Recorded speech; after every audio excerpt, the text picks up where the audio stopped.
Today is Monday, March 8th, 2021. Coming up, a Roland Martin Unfiltered. Jury selection for Derek Chauvin has been paused while new charges are being considered. In fact, the prosecutors also are appealing a decision from the appeals court. So we will, of course, keep you updated on what's going on there. Also, today's show, Georgia Republicans narrowly passed a voter suppression bill in the Senate. But why are they boycotting to stop debate? Democrats are angry with what they're doing. They're getting rid of course, absentee balloting. No excuse absentee balloting, even though they passed it 15 years ago because they thought it was going to help them. It helped the Democrats. President Joe Biden marked the anniversary of the Selma Bridge crossing. Bloody Sunday, the 56th anniversary, by expanding voting access. We'll tell you about it. Also, folks, we'll tell you about the founder for the X-Boys. Share some interesting thoughts about voting as well. We'll also be joined by 3 black doctors to discuss structural racism in the medical industry. Plus, fitness expert Averi Woodley is here with fitness tips for our Fit, Live, Win segment. And, of course, we talk about the story out of Plano, Texas. Young boy forced to drink urine. What the hell is going on? It's time to bring the funk on Roland Martin Unfiltered. Let's go. He's got it. Whatever the biz, he's on it. Whatever it is, he's got the scoop, the fact, the find. And when it breaks, he's right on time and it's rolling. Best believe he's knowing. Putting it down from sports to news to politics. With entertainment just for kicks, he's rolling. It's on go, roll, y'all. It's Roland Martin, rolling with Roland now. He's funky, he's fresh, he's real, the best, you know he's Roland Martin now.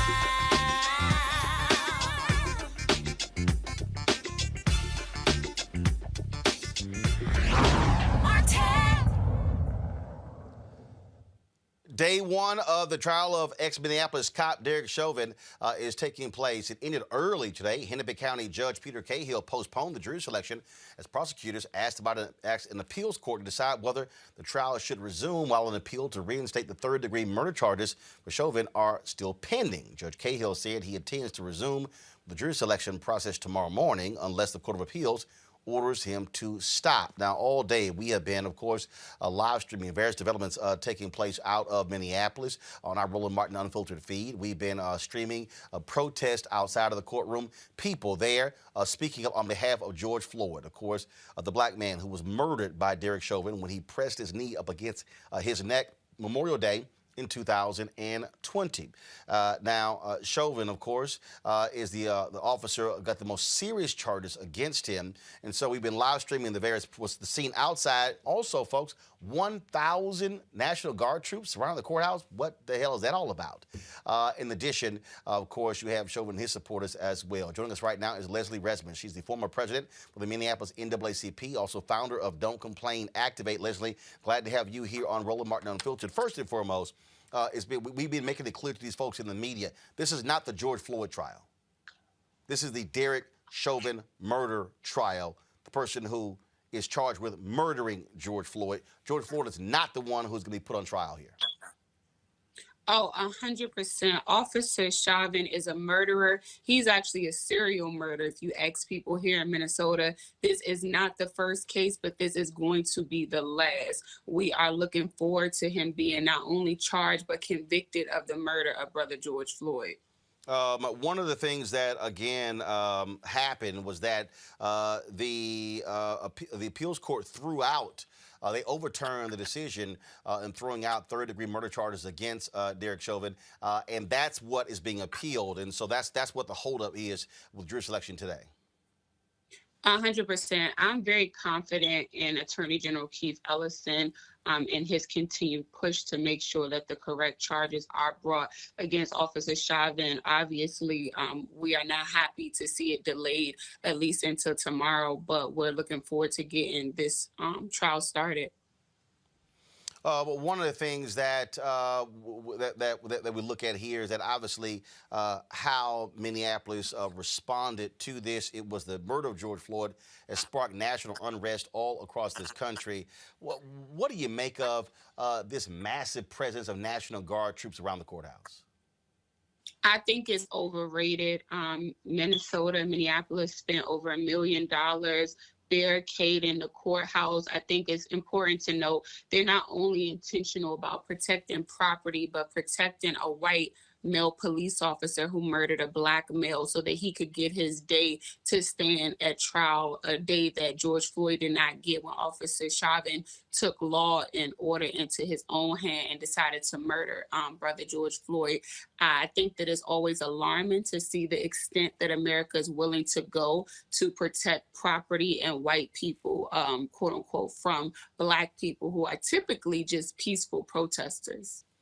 Obviously, and also the family's not too happy if a judge decided only one family member can be present in the courtroom, supposedly because of COVID restrictions. Yeah, that's also very alarming. Especially because his family's coming from Houston too, right? That's important to note that many of the family members are not here in Minnesota. So to have the family fly all the way in from Houston to just have them going in one at a time, in and out, I know that they can do better than that.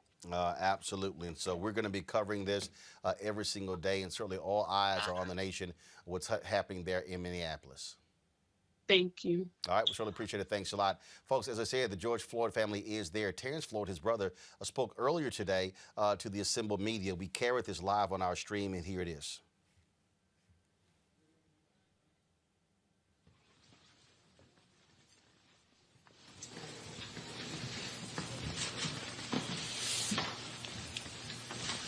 Good afternoon.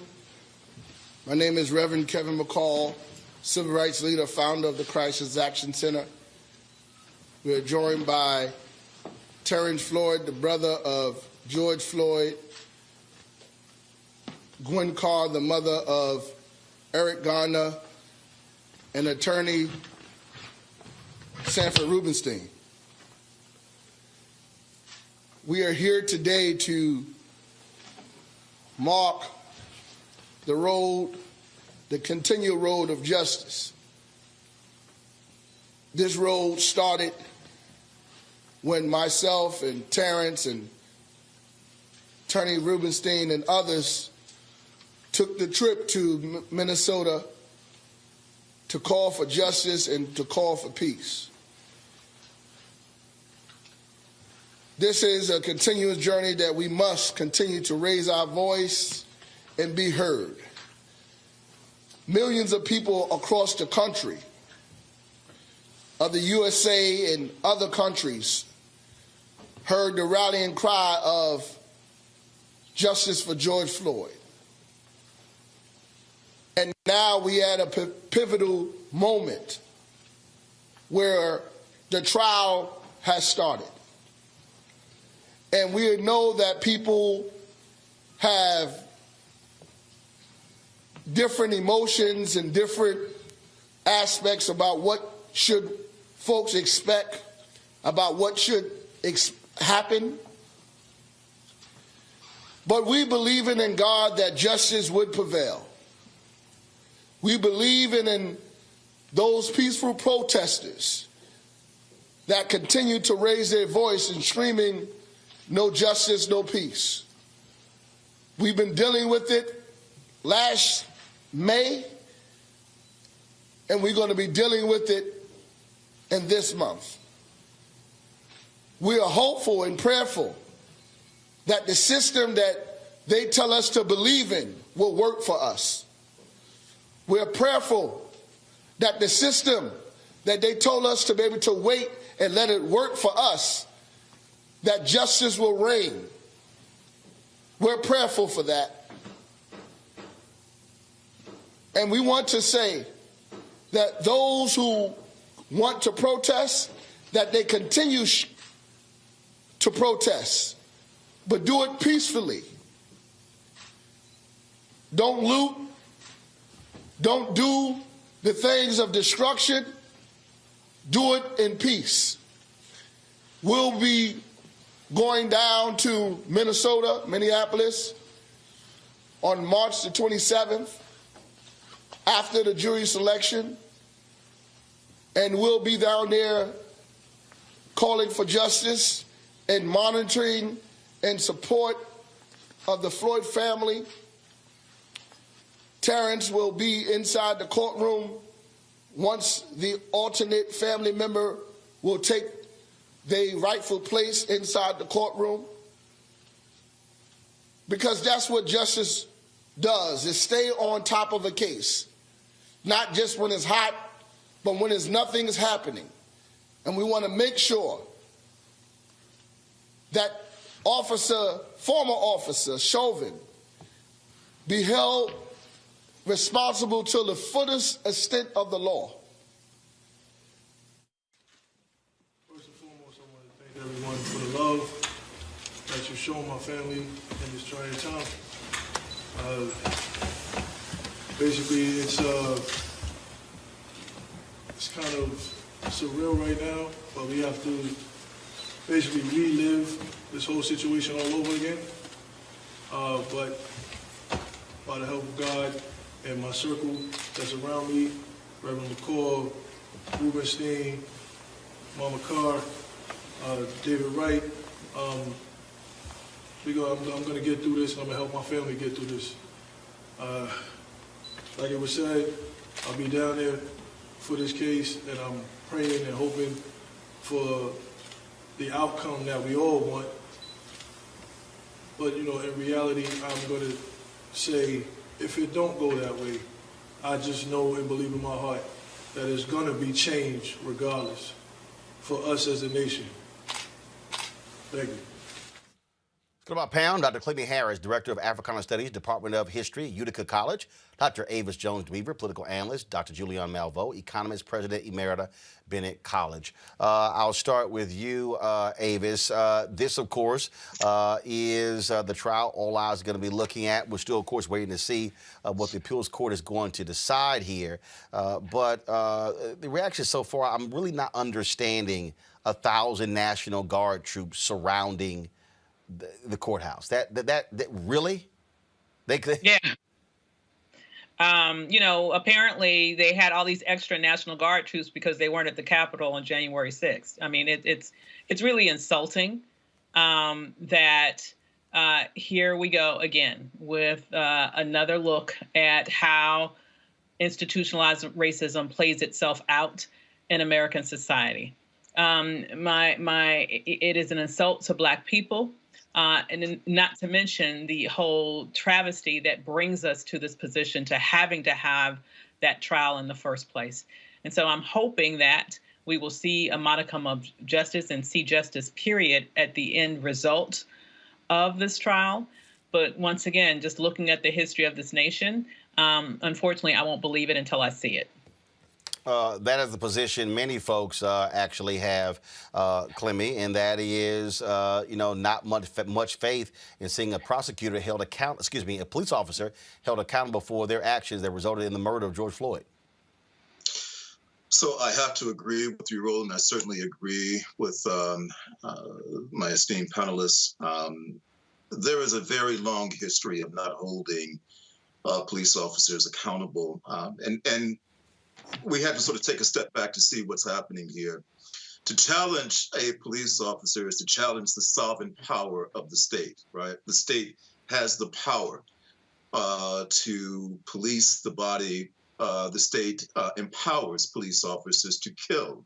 This is a system that, while framed around the murder of George Floyd, dates all the way back to racial slavery and colonialism. So it's important that we sort of understand that.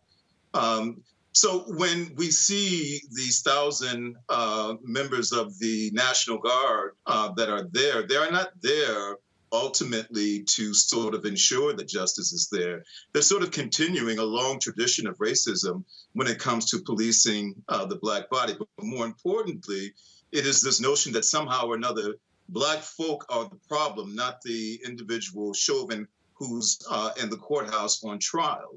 And we certainly saw that when it came down to preparing for the security of the nation's capital, that they were completely underprepared. But when you go back to the Black Lives Matter movement protests in DC during the summer, you had more than one could estimate in terms of National Guard presence, in terms of coordination with local police and Capitol Police. It is very clear that when it comes to a police response, racism is absolutely in play in this trial, as it has been across time and space when it comes to policing Black and brown people. Julian.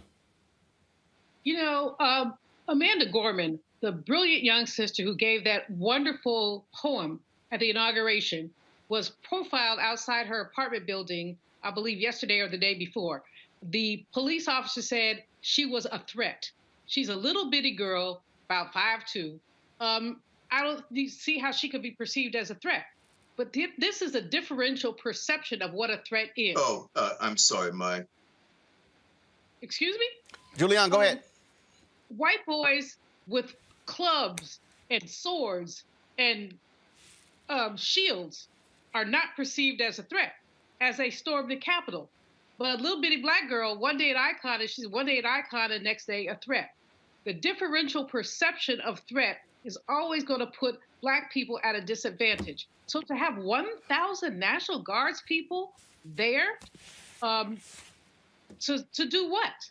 Black people have not been out of line or out of order. They have orderly protested. So what we see here, again, is the way that our system is set up against Black people. Now, the other thing, Roland, that we need to basically deal with is the notion that Keith Ellison is one of the most brilliant attorneys that I know. He is absolutely off the chain. He rejected the notion of a third-degree murder charge because it's a lesser charge. Now the judge says they want them to consider that. Why do you want to go? You got first degree, you got second degree, third degree. That's, I won't say it's a slap on the wrist. You still can serve jail time, but again, you're devaluing Black life.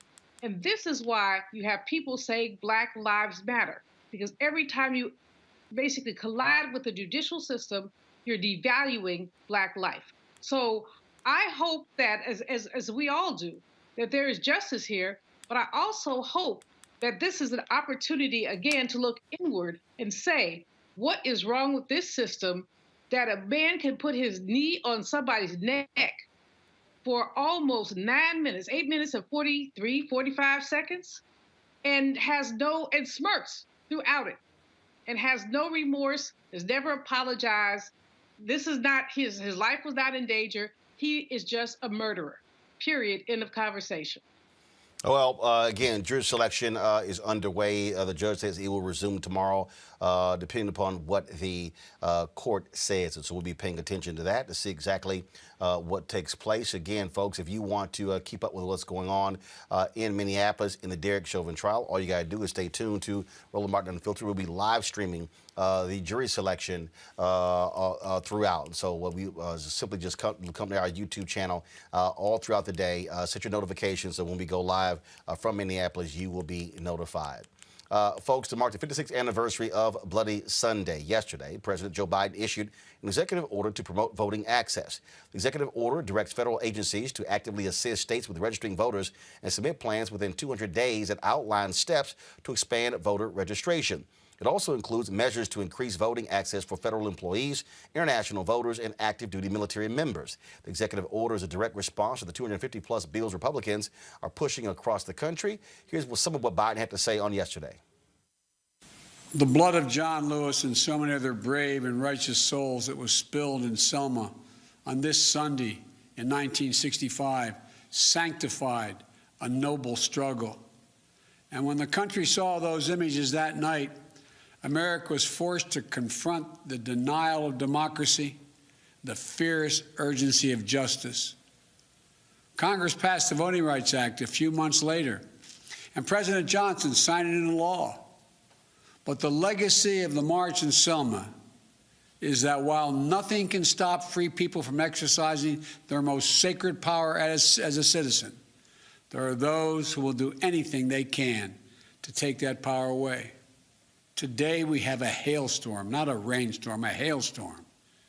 In 2020, our very democracy on the line, even in the midst of a pandemic, more Americans voted than ever before.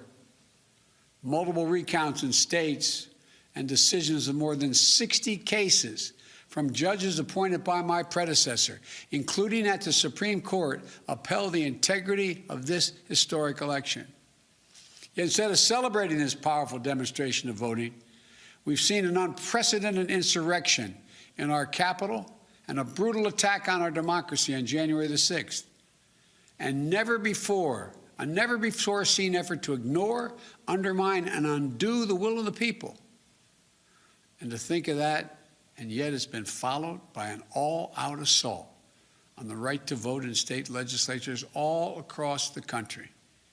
You know, during the current legislative sessions, elected officials in 43 states have already introduced over 250 bills to make it harder for Americans to vote.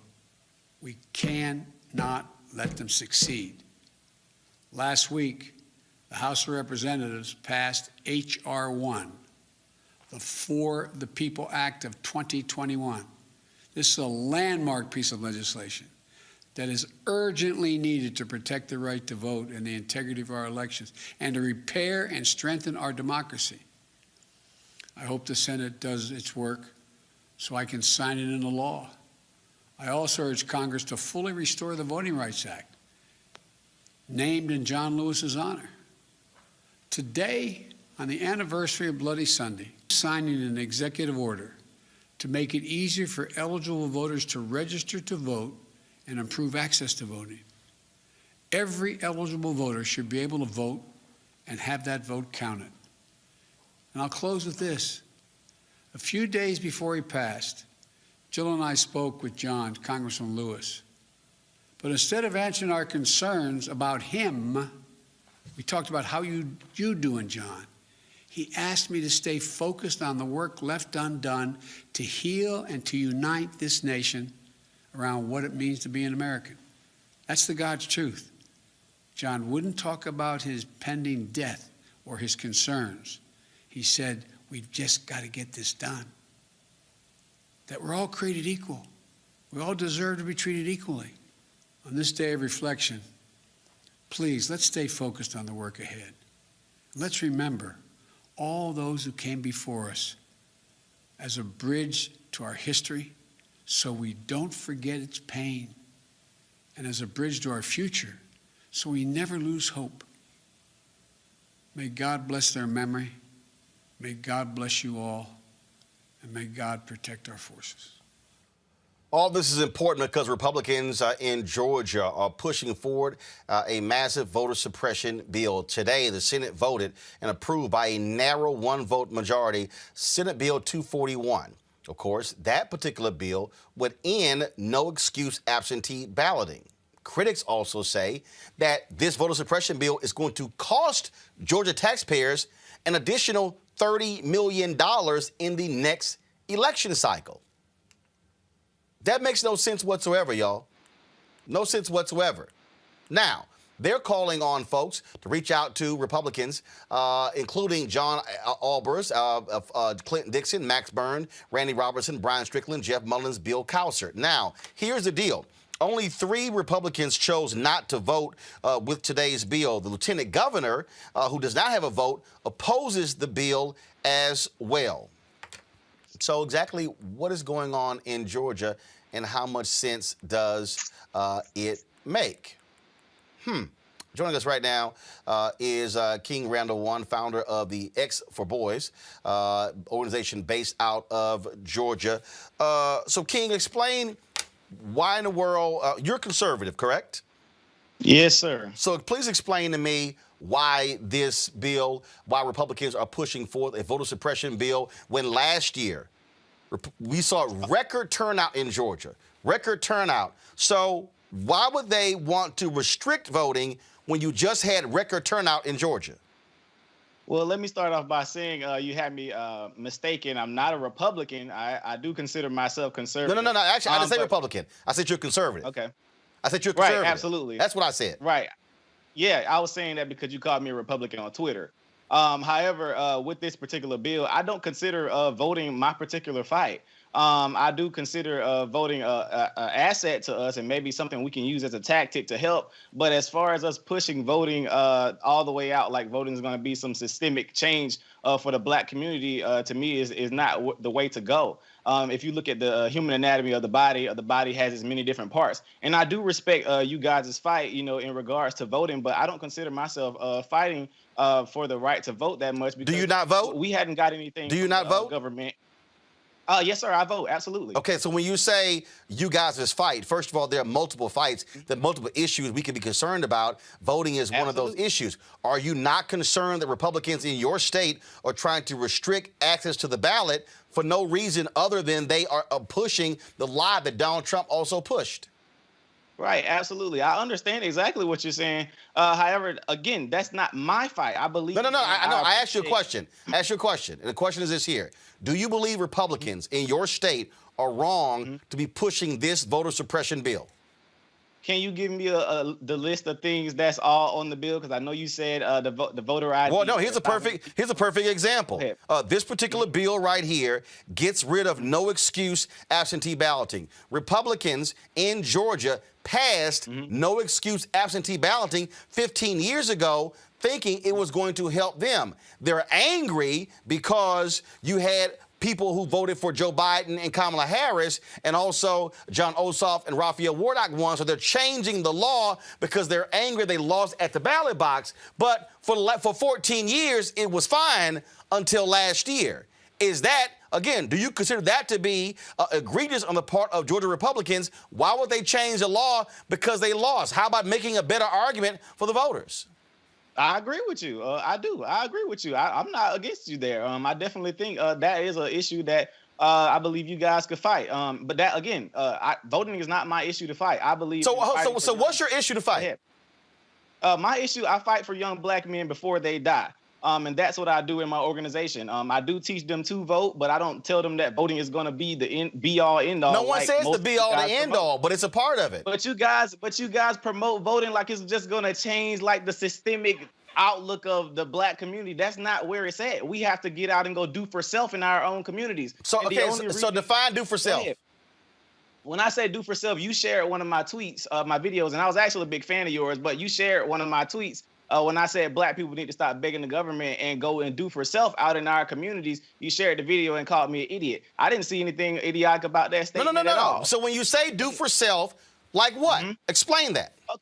Okay, for example, here in Albany, Georgia, we complain about our school systems a lot. Many of our young men can't read. They have very horrible literacy rates. We don't have any rehab programs here for juvenile offenders. What I decided to do, I started a program 2 years ago, decided to do for self, and I started taking children into my home. I started taking custody of kids from juvenile court, and I started molding them and training them and teaching them skilled trades, etc. Now I'm 21 years old. I just purchased a school here in Albany, Georgia, to combat us being in the government-funded schools that are not teaching our children what they need to learn.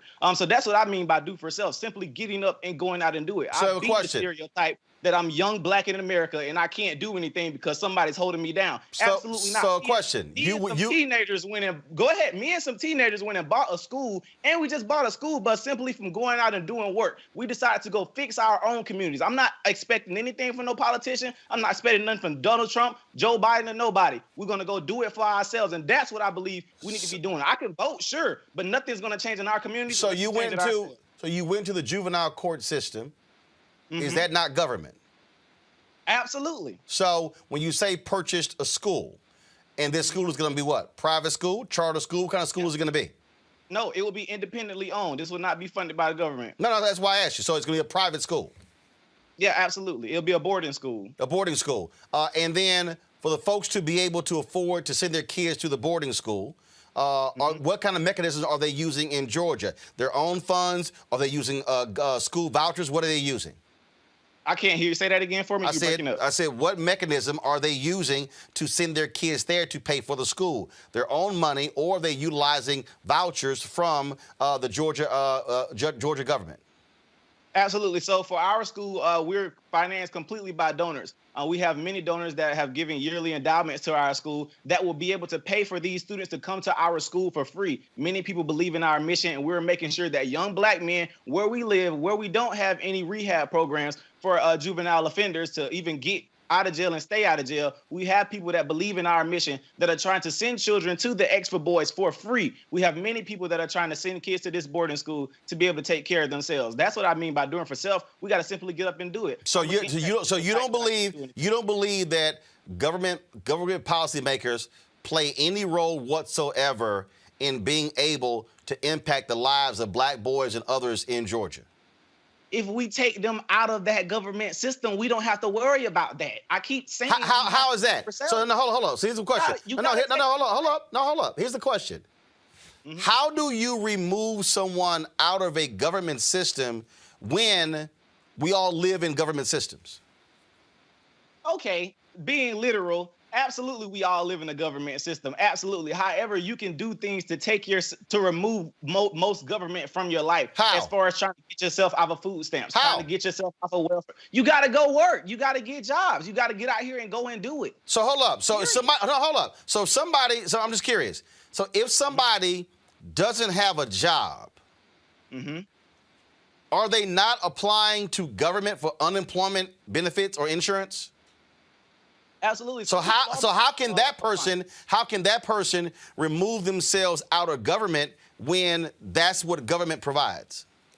Absolutely. Well, my thing is trying to make sure you're not allowing the government to finance your whole entire life. As long as you're giving somebody the right to feed you, you're giving them the right to starve you as well. People are living their whole lives off the government systems. It was the day the government decide, well, we're going to cut food stamps, we're going to cut this and cut that. What we going to do?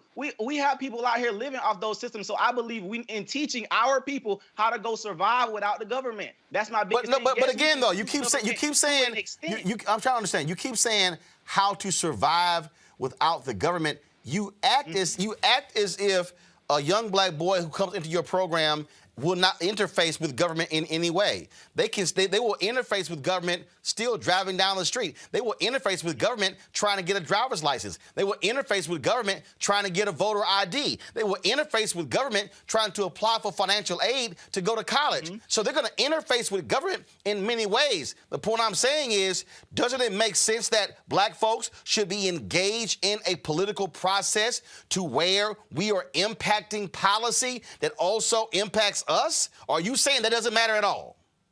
I only believe that we should breed politicians in our community that we raise ourselves. People that are funded by white Democrats, white Republicans alike. If you were funded by anybody white, I don't believe you have the best interests of our community at all. I don't care who you are.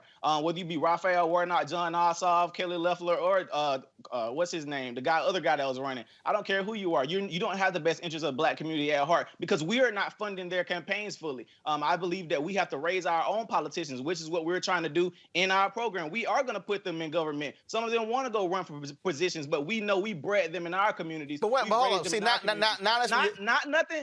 nothing white Democrats that came and gave us and spent millions of dollars on all these ads and got folks all riled up about these guys for you to come keep Black people remain a Democrat Party and the Republican Party side chick. They only come to the Black community when they want our vote to get off and then disappear. We don't never see them again. But here's the thing that's again interesting. You just offered a contradiction. You first say you want to remove people from government, but then you say you're raising them to run. So which one is it? When I say remove from government, I'm saying keep as much government out of your life as possible. But how are you raising people to run for office? Say it again. How are you then raising people to run for office if you don't want folks involved in government? So here's the deal. Okay, how about this? Okay. So the young men that you're raising up to be in government, how in the world are they going to be able to be effective when you have Republicans who are passing voter suppression laws, and then you're saying, well, that's really our issue? Aren't they making it harder for the very folks you trying to raise up to get elected? I didn't say our issue. I said that's not my issue that I'm fighting. But like you just said you're raising up politicians. Again, that's for when the children, what they want to do. I'm not raising them directly just saying, oh, you got to go be a politician. No, for the kids that want to go in that area, I have mentors for them to go into that area. But shouldn't we be fighting voter suppression laws that make it harder for them to get elected? Mr. Roland, if you can't go get, what's the problem with black folk going to get a voter ID? No, the issue is not a voter ID. Okay. No, wait. Hold up. Stop. Hold up. You just said, what's the issue?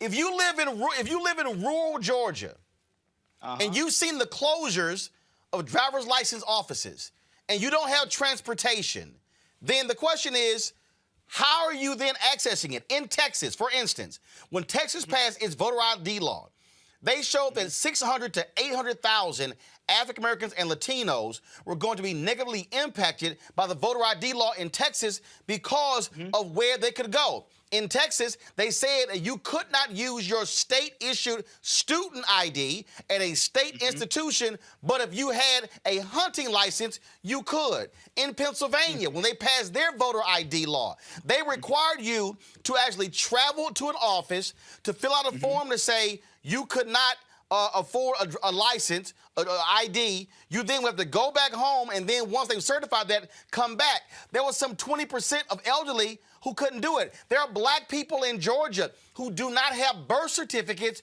who cannot get a voter ID. So that's just one issue with the voter ID. But in Georgia, Republicans, hold up, that's just one issue. In Georgia, right now, Republicans want to make it a crime to hand out water and food if folks are waiting in line to vote. Does that make sense? Okay, if they gonna do that, then how about before people go and vote, y'all go set up like you usually do and go hand it to them before they go get in line? It's a way around that.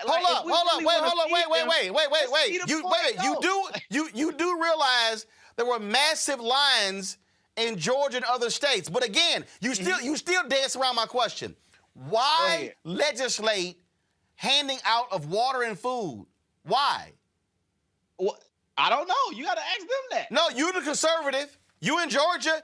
Hold up. These are your lawmakers, not mine. These are yours.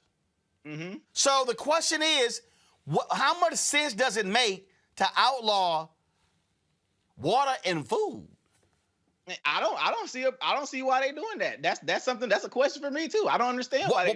So do you also think it's wrong for Republicans in Georgia to restrict voting on Sundays when they're specifically targeting black people who do souls to the polls? Is that good or bad? Well, I didn't see the law that said they're directly targeting black people, but I would assume who votes on Sundays? To the polls. More black people are participating in voting on Sunday and souls to the polls. That's targeting black people. So you think that's okay? So you also think that's a bad idea, right? I would think that's a bad idea, but if that push come to shove, we got to vote on another day. If we really want to vote, we got to go make it happen. Push come to shove. What about ballot drop boxes? So, for instance, they're going to require them to be located inside of early voting locations, which means that you can only drop off your ballot when the voting location is open. If it's closed at 6 and you get off work, you can't drop it off. As opposed to right now, it's 24 hours. If you could just come by like a mailbox, drop it off. Good or bad? That's bad. I agree. That's bad. Okay. So that's bad. Absolutely. I agree. Got it. You also have, they restrict early voting buses to emergencies, meaning if you said y'all bought a school bus, right? Yeah, absolutely. That means if you decided to say, hey, we're going to provide a public service to the people in Albany and drive them to the polls, this law says you can't do that. That's a problem. So, for the things I mentioned is a problem. Okay, all right. Do you also think it's a problem? It says bans outside funding of elections from nonprofit organizations. So you have governmental entities who say, hey, we can't afford X number of workers. You got nonprofits out there, nonpartisan, where people actually fund staff and things along those lines. Republicans in your state say, oh, we're going to outlaw that too. Okay. Good or bad? That's a problem. All right. So disqualifies provisional ballots cast in the wrong precinct. So let's say you weren't aware they switched the precinct and you actually voted in that precinct. This law says, sorry, forget about it. It gets thrown out. I mean, I wouldn't say that's good or bad. It's just something you got to pay attention to. Yeah, but you got to pay attention to. Okay. Got it. Yeah. They set a deadline to request absentee ballots 11 days before Election Day. Why? I mean, like, what's the big deal? You got to ask your lawmakers. They're actually passing it, but you're a resident of the state. Aren't you concerned about the laws that these folks are passing that are going to have an impact on the people there in Albany, Georgia? Absolutely. However, that's not my fight. We have people fighting for that, but I'm not fighting for that. I mean, you're not fighting for it. Do you care? Okay. Do you care? Yeah, I care, but I know I got people like you and other people around here fighting for our right to do that. But the body has many different parts. That's not my fight. Gotcha. So if you're trying to move folks to change things, they're in Albany. And this is one of those things that is a part of our process, is a part of way of life, meaning you can be out there, you can have your own business, you can do for self, you can have an urban farm, you can do all those sort of different things. But if Republican lawmakers in Georgia are making it difficult for you as a citizen to be able to participate in the electoral process, should that not be contested? Should that not be fought? Yes or no? I believe it should be fought. If we do find issue and fault with that, I definitely believe we should stand up and go fight for that. The people who do fight for that, but that's not something I fight for. Again, that's just not my fight. I know we have people here that are doing that and that are fighting for different injustices, but that's not my area of injustice. Body has different parts. You talked about getting donations from various people. Do you think it's a part of your fight if African American businesses are not getting their fair share of city, county, and state contracts? Because if black businesses are able to actually get their fair share of taxpayer dollars with contracts, they actually can create and grow businesses and build capacity to help fund initiatives like yours. So does that matter? Yeah, absolutely. That matters, yes. But that's also tied to government. So would you be willing to work with folks who are petitioning government to increase the capacity of black businesses in getting state contracts? Ask that question again for me. Would you be willing to fight with others to grow the capacity of black businesses to get city, county, and state contracts where they are being able to build their businesses? Because in America, prior to COVID, you had 2.6 million black-owned businesses in America. 2.5 million only had one employee doing average revenue of $54,000. Because of COVID, we lost 41% of black businesses. And so does that petitioning government matter getting those contracts to you? Absolutely. I definitely agree. So that's something that you would also fight for? Yeah, absolutely. I'm even encouraging some of my children to start businesses, so that's something they would have to look into. Absolutely. But wouldn't you also want to have legislators who are in office who are more likely to support that initiative versus those who are against it? Absolutely. I definitely agree. Which means that in order to get those folks elected, we must be able to have uninhibited access to the ballot. Right, absolutely. But as far as seeing some of the things on the bill, as far as the feeding and stuff like that, I mean, we not slow and we don't have a learning disability. I believe some of those things we can get taken care of. We can go get IDs. We could go start a Black voter IDs matter and go help people go get their IDs. I mean, these are things we could do. Yeah, but you keep going back to ID as if that's the only issue, and that's not the only issue. That's not the only thing. I'm just saying, like, that's one of the issues. No, that's one. There. That's one. I read for you about 10 of them. That's one. So that's one particular thing right there. So, but what's interesting though is that again, government plays a role in being able to change the condition of the lives of people as well. If there are people who are restricting our access to the ballot, they're restricting our ability to be able to change the conditions of various communities. So therefore, why would we not consider that to be an important issue, just like an important issue of being able to buy a school, fund a school, and when you say do for self? Because again, the people who I hear the most who yell do for self, you know what? They get a whole lot from government. Mm-hmm.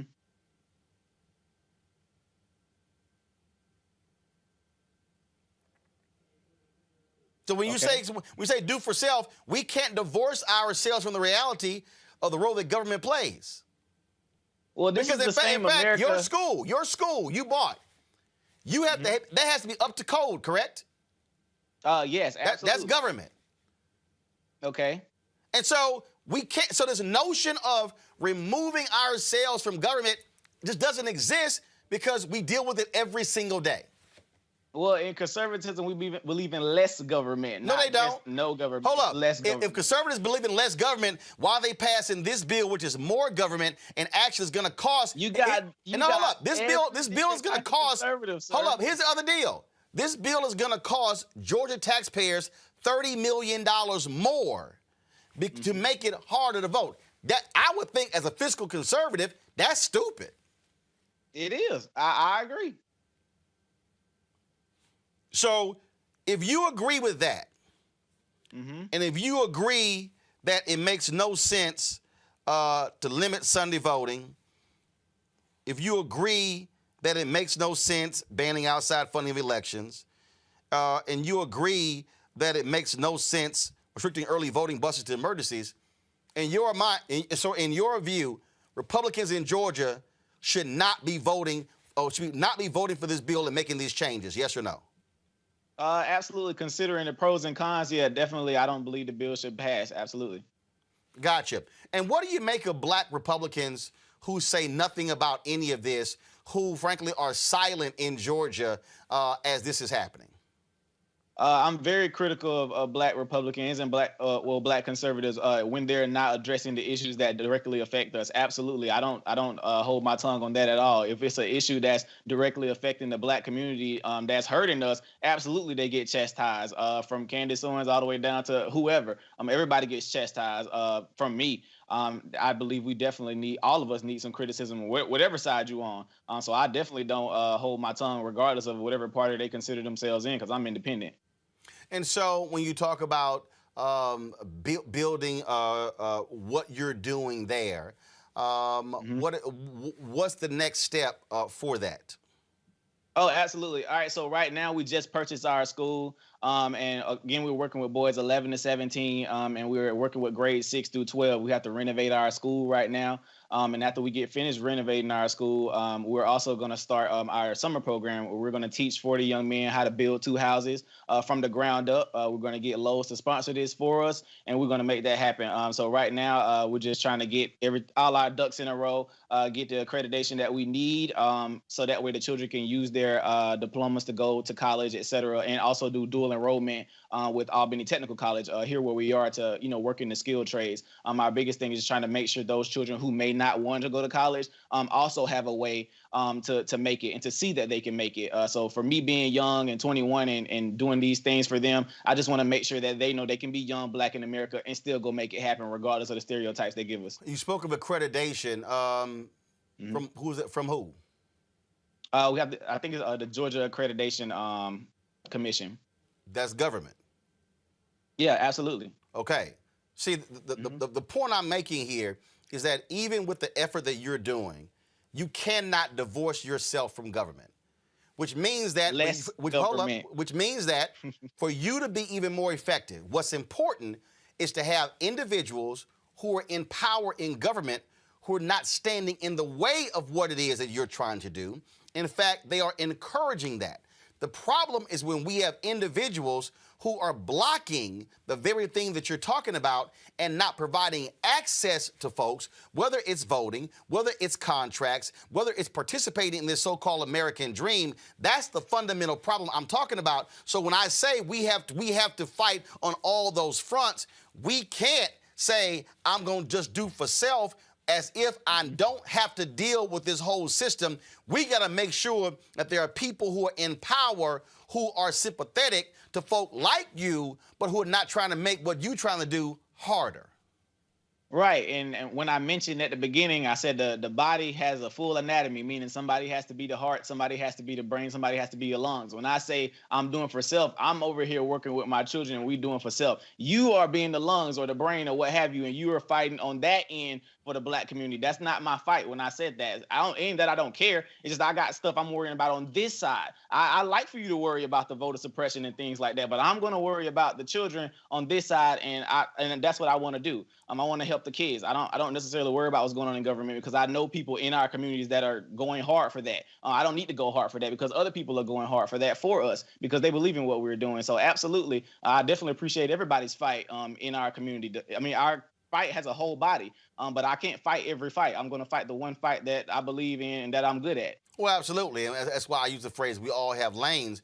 And that's why it's important, though, for us to recognize that although I might be in this lane, for me, I'm in the media lane. I understand, though, that there's a difference between me leading a fight in another lane and providing support to somebody else in another lane. Mm-hmm. What I'm not going to do is diminish the reality of that or say that's not important. So what I will do is I can sit here and use what I am doing to say, hey, I can amplify what somebody else is doing. But what I'm not going to do is say that's irrelevant to what's going on, because the reality is, even in my case in media, I own this. It's an independent media, but guess what? The federal government spends $1 billion a year on media advertising. If we're getting shut out of those dollars, then we aren't able to grow, but other media institutions are. So I can never be of the position to say, hey, I want to remove myself from government, because the reality is this: when you're born, that birth certificate is a government document. When you get immunized, that's a government document. When you get married, first of all, that high school diploma is a government document. When you get married, that's a government document. When you get divorced, that's a government document. And when you die, your death certificate is a government document. And so my point is this here: I want to make sure that we are involved in the voting process to ensure that we are electing people who have our best interest at heart and who are passing good policy to allow us to be able to do the things that you're talking about. But what I will never do is say, hey, I ain't sweating that, because that could actually make your job a hell of a lot harder. How can folks get in touch with your organization? Absolutely. Well, my name is King Randall. You can follow me on all social media at New Emerging King on Twitter, Instagram, or Snapchat. And Mr. Roland, I definitely would love for us to stop with the Twitter back and forth battles. I'd actually like for you to come speak with my kids, or at least talk to them via Zoom. Because like I said, I was a fan before, but I don't really care for the going back and forth on social media. So I would love for you to speak with the kids. And also Miss Erica Savage, one of your former hosts, she's a big fan of mine. And so I definitely love for you to come talk to my kids. Absolutely. Oh, that's not a problem. And again, when I was in Albany, I was there 3 times helping Ossoff and Warnock, trying to rally black folks there. So I had no problem being in Albany, got no problem speaking with the kids. And if I do, I'm definitely going to teach them about the power of voting and how to use it. So just let me know when you want to do that. Yes, sir. Absolutely. You just let me know, and we'll do a back and forth offline. All right. No problem. I appreciate it. Thanks a lot. Absolutely. Peace out. I'll bring my panel back into this conversation, Julian, as well as Clemmy and Ed Avis. The thing here that for me, Julian, again, when we talk about these issues, when I hear conservatives talk about less government, the Georgia Republicans actually voted to keep local governments from, quote, defunding the police. Alabama Republicans restricted local governments from taking down Confederate statues. So one of the issues that I have with Republicans and conservatives when they talk about less government, they only like less government when they're not in control. Well, even more than that, Roland. They talk about less government, but they want to restrict a woman's right to choose. That's government. A woman should be able to have an abortion, not have an abortion. Why are you up in that? We talk about taxation. You know, these Republicans are so concerned about the 1.3 trillion that President Biden wants, but they gave 1.3 trillion to the wealthiest. So they want government to work for them, not for anybody else. What we have to really understand when we deal with this is that the founders did not ever intend to found a democracy. They founded essentially an oligarchy where the wealthy would have more access than other people. And it's basically trickled down. But I'm very disturbed by this young man and his, I love his passion. I'm disturbed by his naivete in terms of talking about too much government, because you can't get a letter through the mail without government, and you're not going to. You're not, so it just seems to me that somehow we missed a generation of civics lessons, literally. And so folks don't know what's up, and they take their passion and sort of misplace it and try to make it something that shouldn't be. See, the thing that jumps out. Look, I mean, I can go, Clemmy. I can go through history. I can go through this back and forth with Booker T. Washington, who was all about do for self. Then you had the likes of Du Bois and others. I can go back further, Douglas and Martin Delany. People talked about in terms of what's our responsibility, where we're going as a community. The thing for me is that they're all intertwined. They're all intertwined, and that is, I'm doing for self. People said, "Oh man, I wish you would apply for that weekend job when Joanne Reed got the prime time." Why? First of all, that's content I don't own. I'm working on the weekends. I don't control. I can't decide what I really want to cover because they're making decisions, and I can't really decide who I want to book on the show because they decide that too. And so really, I'm just a hired hand. That's fine if that's the system you want to work in. So I'm doing for self, but the point that I was trying to make to him, here I am building a media company, but I'm not in denial about the role that government plays. In that, again, with media advertising, I'm not in denial about the billions of dollars spent in political advertising. So you see, again, when we make the argument that I'm doing for self, we have to still recognize, look, Donald Trump's daddy built $1 billion empire on government money, government housing. See, and so again, when people say self, you gotta start breaking that thing down, and you can't act as if you could create this whole utopia that's completely divorced from anything in government, when the reality is you're gonna have to still engage with government. Absolutely, absolutely. And Roland, you forgot, his daddy didn't only build an empire off of government dollars and housing, he also used race to restrict Black people from being able to live. Oh, I didn't forget. I didn't forget. Right. I was just focused on the money part, but go ahead. Right. So I want to hit on a point that Sister Dr. Julianne Louvo talked about, because she talked about a crisis in civics. That was screaming in my mind as I listened to you have that conversation with this young brother. I too was very, very touched by his passion, but his lack of understanding of the system of government and his almost rejection to the notion that government could play a role in being able to help him was just absolutely baffling to me. And it kept coming back to me that, he doesn't know what he doesn't know. And on top of not knowing what he doesn't know, he was also almost very arrogant in his lack of understanding. I kept thinking about the significance of the Black Power movements that were taking place in the 1960s. One of the critical aspects of those movements was civic education. The power of the ballot was absolutely critical. Everyone had to get trained on the power of the ballot. Training was taking place in Black churches. Training was taking place in Black civic organizations. Everyone was being taught how to learn how to exercise the ballot, what to look out for when they go to the polling stations. And so this notion of him saying that we want less government as somehow less government was going to be more effective in helping him to sort of pull himself up by his bootstraps, once again reflected a real lack of his understanding in terms of the power of the ballot. But I want to go even further than that. Real quick, I got to go to Avis for the next topic. Go ahead. Okay.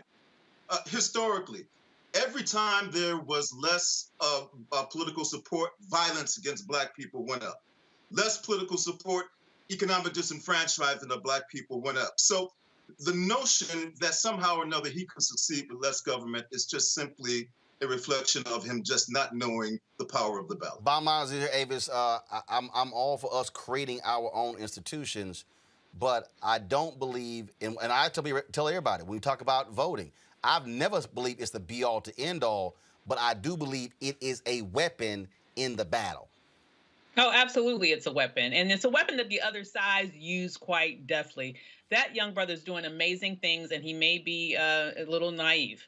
But there are other people who are just plain hypocritical. So if you look at a person like Elon Musk, who is a billionaire, who's out here railing against the government all the time, do you know that he has received $5 billion? That's how he's a billionaire. Government subsidies. Billionaire. Taxpayer dollars. Strictly based on money he got from the government. Yet he's out here every day on Twitter acting like a fool, complaining about the government. You know, these people know what they're doing, but they just don't want you and I to have access to the benefits that are available and that they are getting rich off of, to the tune of being multi-billionaires based on the money that they're getting from the government. Absolutely. All right, folks, let's talk about this next story. The JAMA Network recently posted a podcast entitled Structural Racism for Doctors. What is it? The Journal of the American Medical Association is a peer-reviewed medical journal published 48 times a year by the American Medical Association, the largest medical group in the country. It publishes original research, reviews, and editorials covering all aspects of biomedicine. They promoted the podcast on Twitter with a tweet that began, go ahead and show it, y'all, "No physician is racist." Show the tweet, please. Okay, I don't know why we don't have the tweet, but the bottom line is, y'all, it just makes no sense whatsoever. They released a statement. I'm going to read that in just a second. I want to go to my panel, Dr. Leon Madougall, President-elect, National Medical Association, Dr. Aisha Corey, and Dr. Georges Benjamin, Executive Director of the American Public Health Association. Dr. Corey, I got to start with you.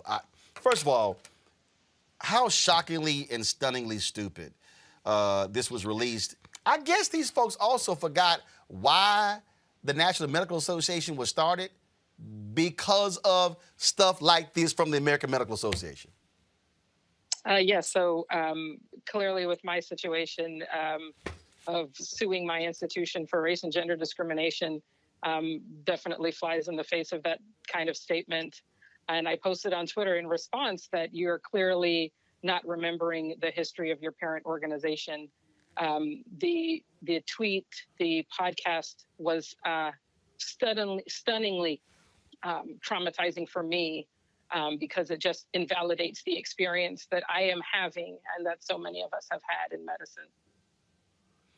Dr. Benjamin, when you saw the tweet and you saw them, even the podcast, just stop it. And all these white doctors, thank God y'all said this. There's no racism among physicians. Thank goodness. I'm sorry.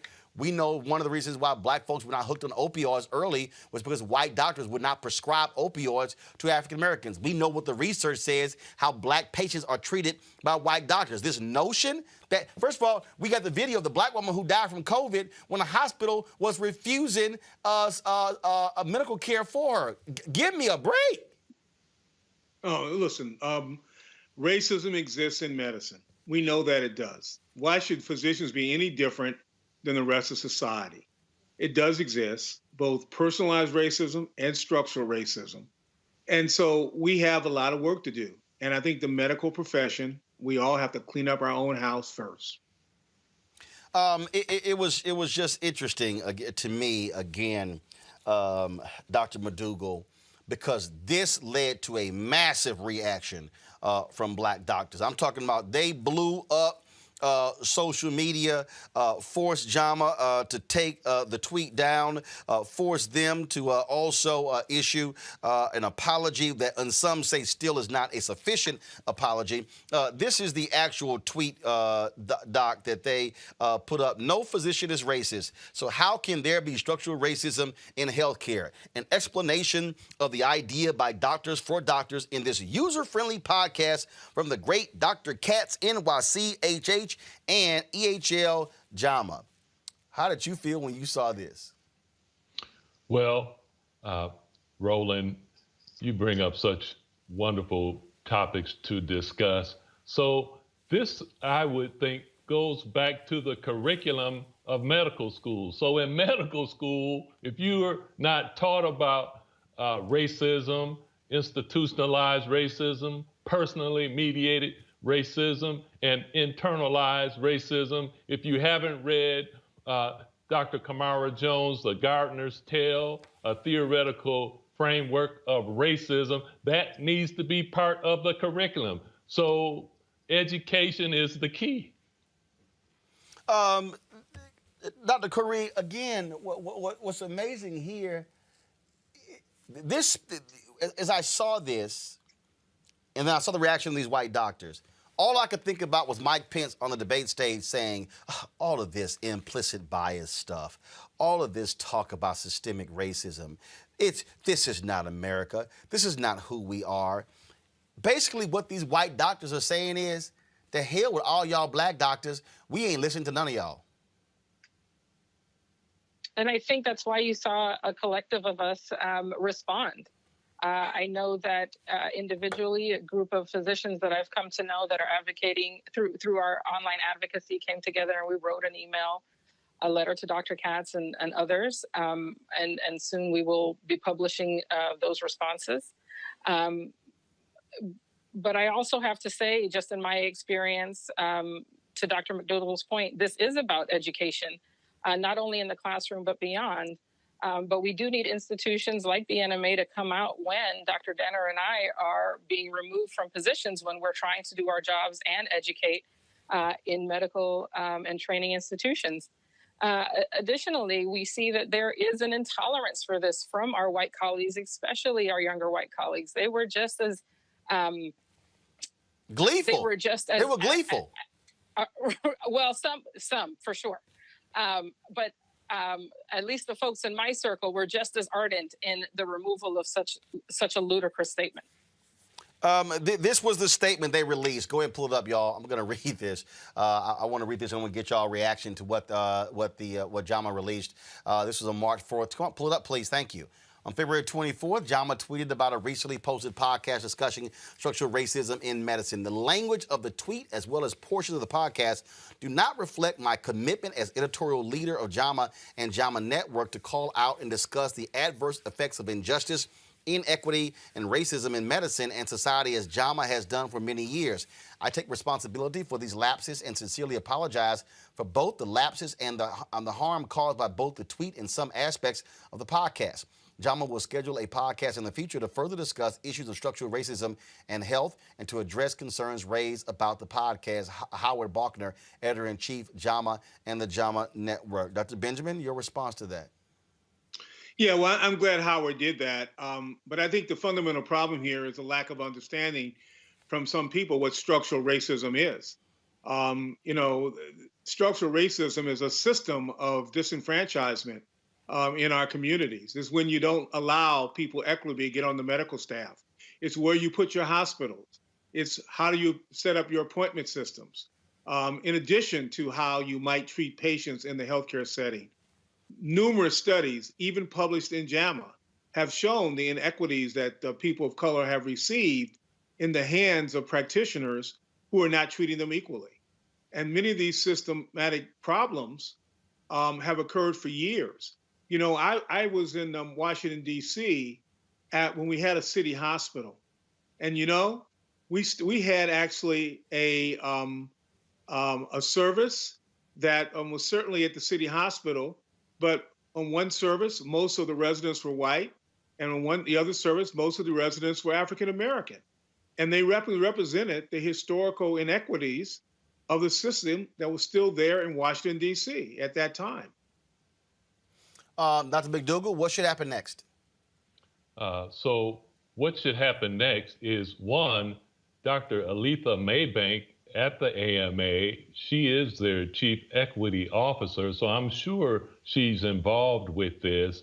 And so the fact that this went out on their forum, I would think that increasing diversity of their editorial staff and accountability would be one of the things that would happen. And then I'd like to speak to, someone mentioned something about the National Medical Association not being involved. We are engaged in Tulane. We are engaged in Indiana with Dr. Susan Moore, and the president of the Golden State Medical Association of the NMA is engaged in California. So these things are being addressed. And so I just want to speak to that. And so, but back to this issue, I know that the AMA has a number of Black leaders who are stellar in their work. So I think this will also provide a learning opportunity for them to be raised up and to be listened to. Dr. Corey, final comment. Yes, I greatly agree with the demand for the editorial board and of this journal and many others to be diversified. Things like this won't happen when we have a seat at the table. All right then, folks, I surely appreciate it. Thank you so very much. And we did reach out to JAMA, and hopefully they'll have the courage to come on to talk about this, because certainly they definitely need to diversify their staff, because that was absolutely crazy. We appreciate it. Thanks a lot. I'm gonna go to my panel in just a second here, but this speaks, folks, again, to what we often talk about in this country: clueless white people.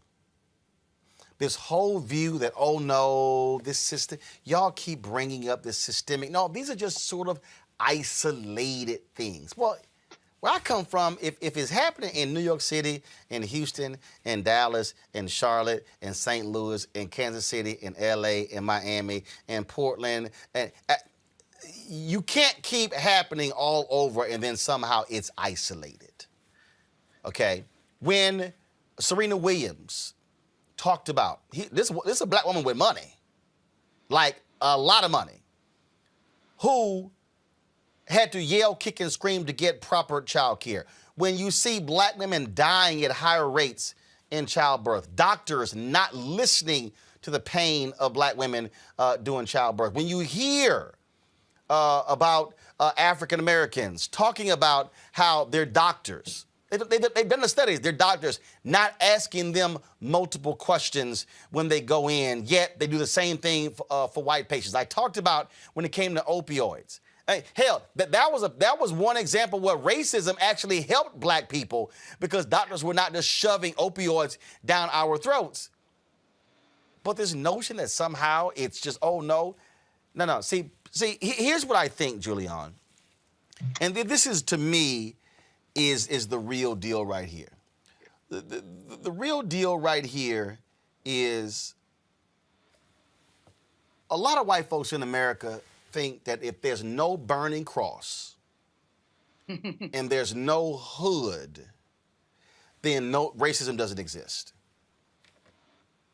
Because they have ignored the issue of structure, because they've ignored the issue of unconscious bias, because they've ignored the issue of economic inequity. I mean, racism, sexism, predatory capitalism are baked into the cake we call America. That's just it. And so the Institutes of Medicine, as an example, did a study about a decade ago where they talked about how a Black man with a broken bone was less likely to get painkillers than anybody else. They just assumed the brother was trying to hustle painkillers, but he had a broken bone. And medicine is no different than anything else, except for they're holding our lives in their hands. So when somebody says, I can't breathe, a police officer thinks, oh, he's just faking. When in fact, they're not faking. When a sister, I could just run examples down to you about the things that happen to our people in the course of healthcare. When people assume before asking that you may be on Medicaid, so they give you a certain kind of treatment as opposed to knowing that you paid X number $100 a month for your health insurance. I mean, we could just go down the list, but the fact is that we see racism everywhere because it is everywhere. But in medicine, it's a matter of life and death. And so there are people who do not get the care that they need, the drugs that they need, the help that they need, because they are seen as less than. And that's baked into the American cake. So we are less than. We don't feel pain the same way. We don't, we don't need the same things. I have a colleague whose wife actually was sent home after a week in the hospital and ended up dying because she had an internal infection. I mean, they should have kept her longer. She should have had better care. But she was a Black woman with a relatively inarticulate husband who didn't know how to fight her fight. That's what happens to Black people. The thing here, Clemmy, is you just got folks. And look, you deal with it in academia. You got there are white faculty folks who, why you could talk about tenure, you could talk about all kind of different stuff, and they swear, oh, those things don't exist, not amongst us. Yeah, it does. And let's be real clear, structural racism ain't about white conservatives. It's white liberals, because the operative word is white. There you go. Let me go ahead. Absolutely. I mean, a couple of things are important here. One is that, with regards to healthcare, it's baked right into the urban planning structure. And so we should really understand that, right? That is absolutely baked in that. But it's also an extension of more than a half century of quote unquote colorblind discourse in our politics, right? One of the interesting outcomes of the civil rights movement was that the civil rights movement was all about identifying the racial inequalities. But after the civil rights movement, when we start to talk about how we start to see Black politicians move from a balance of power structure to actually taking over large structures such as cities, running for governor and things of that particular nature, to secure liberal whites, you have to stay away from the race question, because the notion was after the civil rights movement, race was fully restricted, right? Everything was fine. Anything else after that would tend to push liberal whites away. In the academy, trying to get folks to see that putting an emphasis on diversity at the student level without also having diversity in the faculty, racial diversity that exists within the administrative structure is just a continuation of the type of racism that they think doesn't exist. But if you have an all-white administrative staff, if any Black student cannot look up and see that there is a Black provost or a Black dean, then ultimately they are engaged in a system of racist education. All right. The thing here, Avis, is simple. That is, we are not far removed from Jim Crow. Not at all. The reality, I mean, we're not. And people want to act as if that's the case. I remind folks all the time that, look, I was, born in 1968. So if you say 1980, Reagan's elected, hell, I'm 12. Yeah. You barely a decade, like I say, you barely over a decade. This ain't long in America. Not long at all. I'm a 68 baby too, and my father was born a sharecropper. So we're not far from that history. And here's the reality around why white people all of a sudden go ghost, no pun intended, when you have discussions around institutionalized racism. And it is this. If you acknowledge that an immoral thing happens and you try to propagate the lie that you are a moral human being, then you are obligated to do something about it.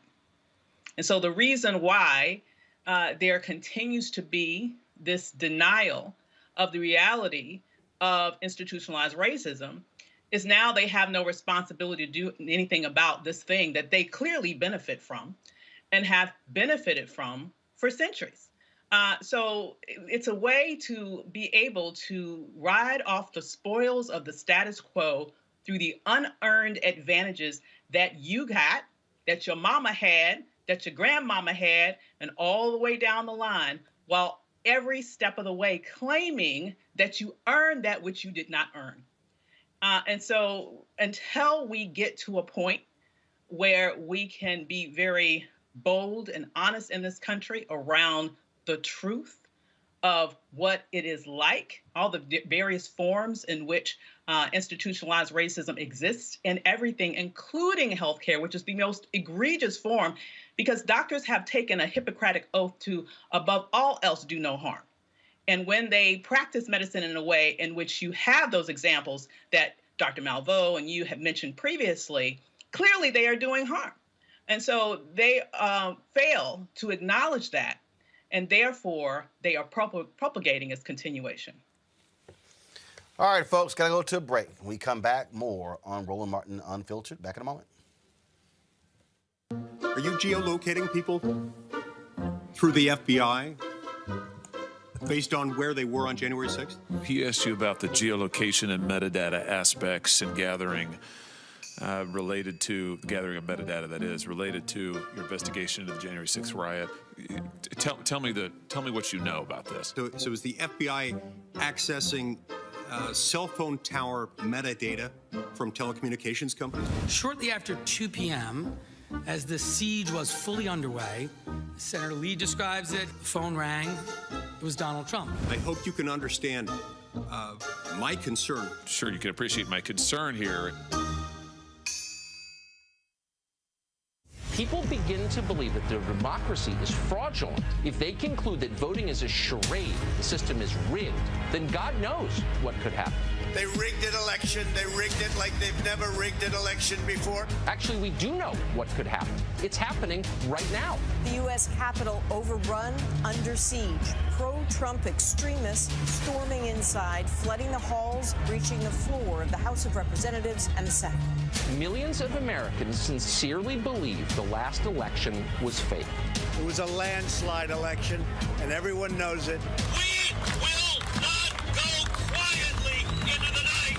When thousands of your countrymen storm the Capitol building, if you don't bother to pause and learn a single thing from it, then you're a fool. I know your pain. I know you're hurt. We had an election that was stolen from us. We got to this sad, chaotic day for a reason. It is not your fault. It is their fault.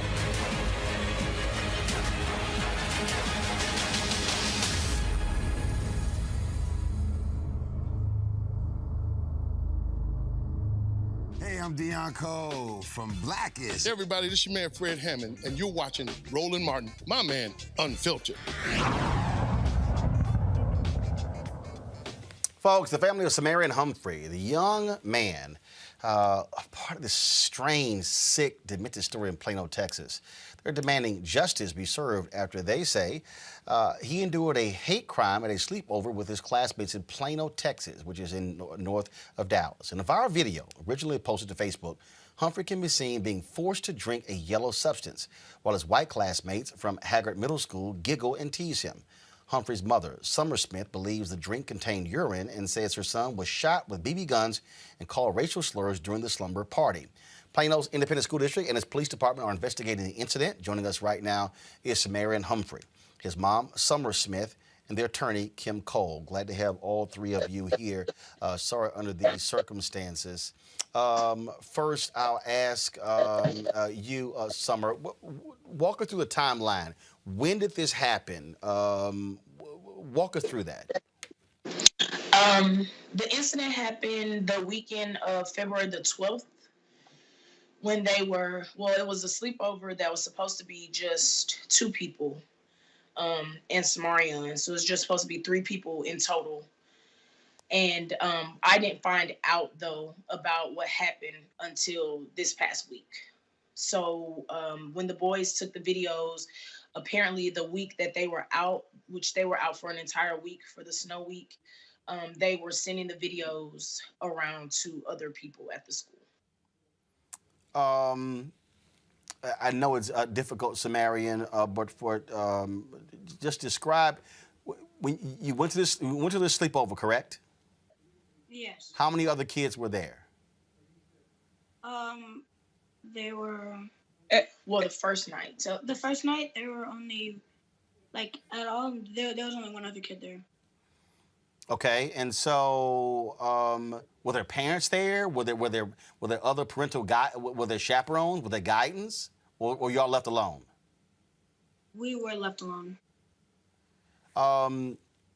Which is also obviously problematic there. So you're at a classmate's house. Were y'all watching movies? Like, how did all of this even just happen? So at first, the first night it was just me and the other kid, and we were just playing video games and watching movies, and we went out to eat. But then the second night, that's when the three boys came over, and then at first we were just playing video games and watching movies, and then later on that night, that's when it all happened. When did you find out, Summer, what took place? I found out Tuesday, which was like March the 2nd.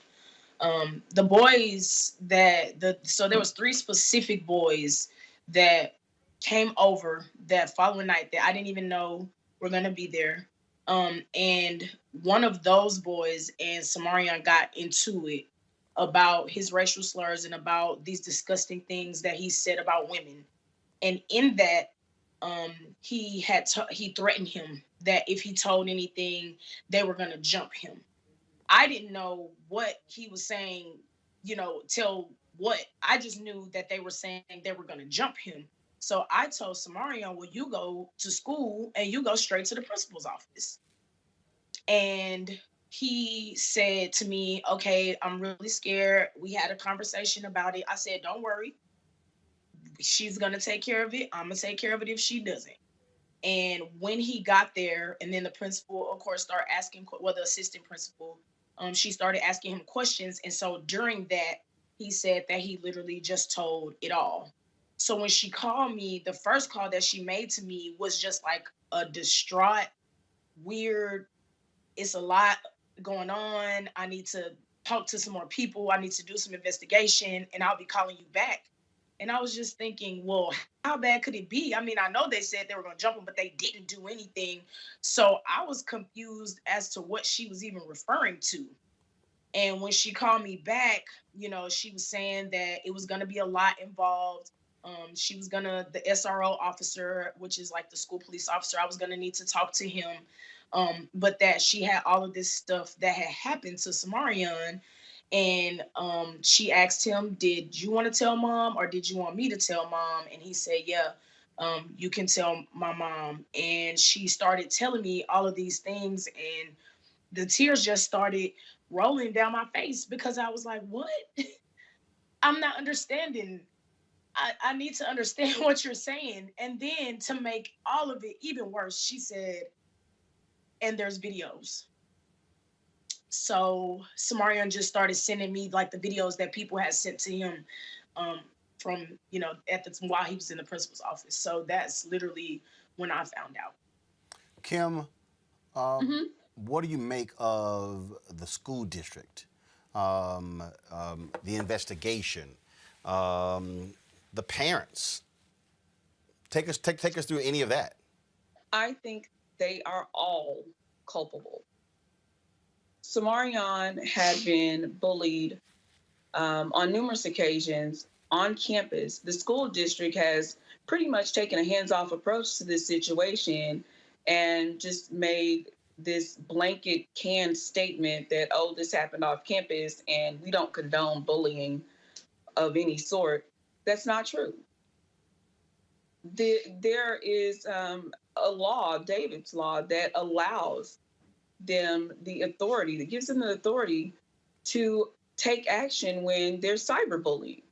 That's how Ms. Smith ended up finding this out, because the children, while they were out, while we were snowed in, these videos had been floating around the entire time. So most of the students at the school had seen these videos, and they were bullying him over the internet, making threats to him, telling him to kill himself over the internet. And that is something the school absolutely can act upon.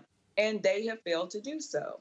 They also failed to act several times in the past when he reported being assaulted. There was one instance where he was hit with a belt in the locker room. One coach even withheld his inhaler. When he reported bullying to the coach, and you know what, and people using the term bullying, to me, that minimizes the magnitude of these heinous acts. This far exceeds bullying. This is criminal. These are crimes. And to call it bullying, to me, minimizes what these young men did. And the school has taken no action. When SeMarion reported that he was being assaulted in the locker room, the coach just blew it off. Boys will be boys. You need to get tougher skin. And nothing ever happened. And so we end up here where they end up doing the ultimate harm by forcing him to drink urine. Can I comment on that, Roland? Yes, go ahead. Go ahead. And I just want to say that I've had a lot of people reaching out saying stuff like, why didn't he fight back? Why? I want y'all to understand, he was asleep. He was asleep. So even in the video where he's sitting up, he wasn't coherent. They woke him up out of his sleep and said, SeMarion, you stop breathing. You need to drink this. He had, even after that, he had no knowledge because he is on medicine and he does go, like they're talking about like 2-3 o'clock in the morning. And he's been asleep for a couple of hours. The other abuse was taking place in his sleep. He couldn't fight back because he was asleep. Like, how do you put your hands on a defenseless person? And then to use something that he does have like some medical issues. So to say he stopped breathing in his sleep, and then you hear, because that is his friend, or what he thought was his friend in the video, giving it to him. SeMarion, are you still being bothered by students in school? No, sir. Summer, Kim, what's next? Hopefully criminal charges and jail time.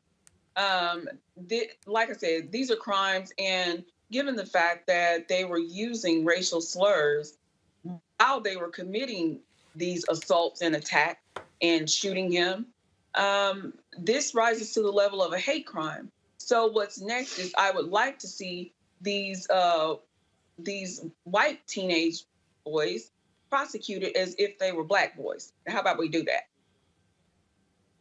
Summer? I'm fighting.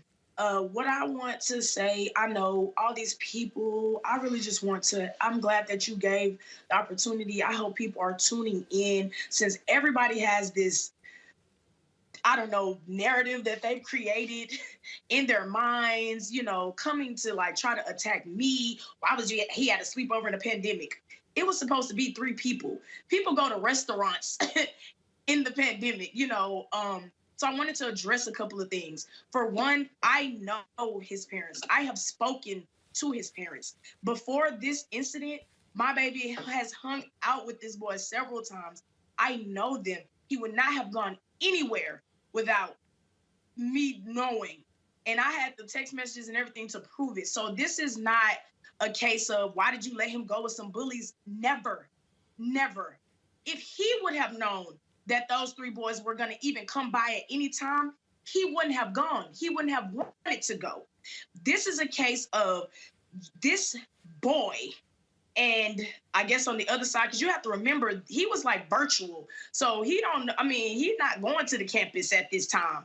So they're hanging out outside, of school. They're playing games every weekend. He's gone over his mom's house. This is someone that he already knew, played football with for 2 years, never tried anything ever. And I just want to be clear. I have done nothing but attempt to protect him, his life, and his sister. That's the type of mother that I am. I just want to be clear in that I am going to fight.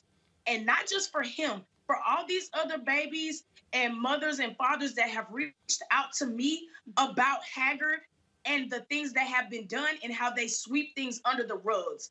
These 3 bullies have been in multiple situations and received nothing. Stayed on the football team, stayed in their regular classes. Nothing has happened. The law will be changed. We are fighting. All the people behind my baby, we are fighting. I just want to be clear. Okay, I'm sorry. I begin upset. No. Go ahead. Go. No, you can. No, you look. Give an opportunity. Share what you want to say. Go right ahead. I also just want to say to the police department as well that there is a disconnect because you try to go to the school because you think that's what you should do that because they're at school. These things are happening at school. They're supposed to be protected at school. So of course you're going to go to the school and think that your child is going to be protected. But the minute that you go to them, they say, oh, there's only certain things we could do. They pick and choose and then go to the police. You go to the police and they say, well, this is a bullying issue. The school should handle it. It is a disconnect there. That's another reason why I'm fighting. My inbox freezes up when I try to check the number of messages. My daughter started the petition on Tuesday before this even went viral, okay? Before I decided to even post it. And the reason that I decided to post it is because nobody would help me. Literally, I called lawyers. I called the news. I sent emails. I was like, it happened to my child and nobody will help me. The school said to me so many times, there's nothing we can do.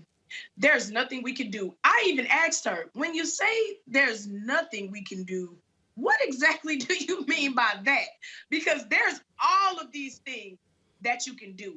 And when that petition reached 2,000 signatures in one night, and half of those signatures were students of PISD telling me their story, telling me about bullying that has happened, telling me that they have told administrators and nothing has been done. It is a problem. PISD has a problem. We moved here for the schools. That's it. I moved to Plano because their schools are rated A+. They are rated the 9th district out of the state of Texas. That's why I moved to Plano, because they deserve the education that they get for free. Let's be clear. That's why we're here. However, coming here, we should not be subjected to that. Never. And I'm not moving. And for everybody that's saying take him out that school, no. Well, he out that school. But PISD, no. Because they will change this. It will be changed. I promise you. Roland, we're meeting with some legislators and working on presenting some legislation to close the gaps between the school and the police department, because somewhere things that are being reported to the school are not making it to the police department so that they can be investigated for the crimes that they are. So we are meeting with legislators and having them present some legislation to get that changed. Well, for folks who don't know, I still own a home in the Dallas area. Some of you are absolutely right about the Plano Independent School District.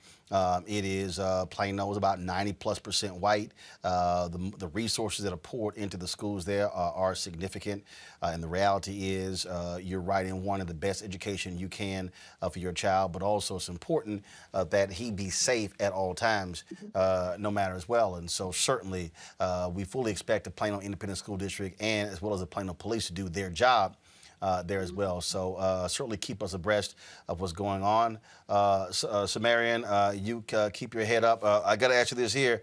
SeMarion, what's the one book you're reading outside of school? What's the one book you're reading outside of school? Oh, one book? I'm reading The Boy at the Top of the Mountain. All right. What is it about? It's about this orphan who gets adopted by Hitler, and it just shows his perspective of the world and and just how he operates and just kind of how he feels about the whole situation. All right, then. Well, the reason I ask, anytime I come up against a young man or woman, I always ask them what they're reading. I used to read 300 books a summer, so that's why I did that. And so keep excelling, keep doing well, and we'll certainly keep covering this story. Thank you, Roland. Thank you. All right, well, appreciate it. Thank you so very much, folks. All right, folks, got to go to a break. First of all, real quick, let me go back to my panel. What you heard there, Julian, is a mom who wants the best for her child, and this is what we were talking about, Julian, when we have to fight for rights, fight for our issues to be addressed. This woman is saying, my son must be safe. Absolutely. And I admire her fierceness and her tenacity. She said, I ain't moving. You know, she moved to the Plano area because they have better schools than other places in Texas, and she wants the best for her son. But the account of what happened to him is bone-chilling. He's 12, and he's had to go through that, and I wonder what impact this is going to have on the way that he operates in the world later. He's got a fierce mom, he's got a great attorney, but this is not how a youth is supposed to operate in the world. They're supposed to be safe. They're supposed to be able to play. You know, it's bone chilling. Avis,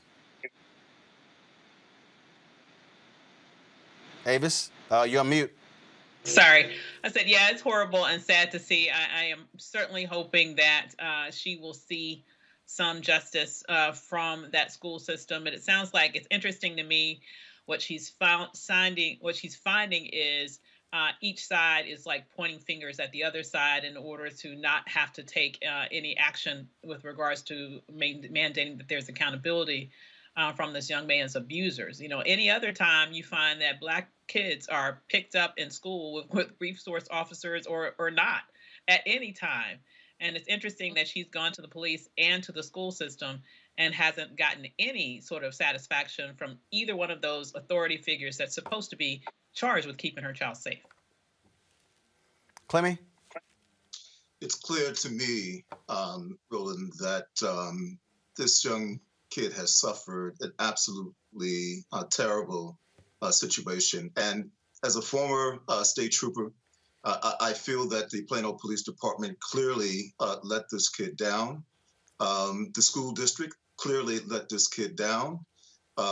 His attack is invisible to them in ways that only reminds me of the type of racism that existed when Black folks entered into white areas during the post-World War II period. It is a sign of how we have regressed, that this young kid's humanity was completely invisible to both the police department and to the school district. All right, then. Panel, I appreciate it. Thank you so very much for joining us. Folks, when we come back, Fit, Live, Win Monday, we'll talk with fitness expert Averi Woodley. That's next on Roland Martin Unfiltered.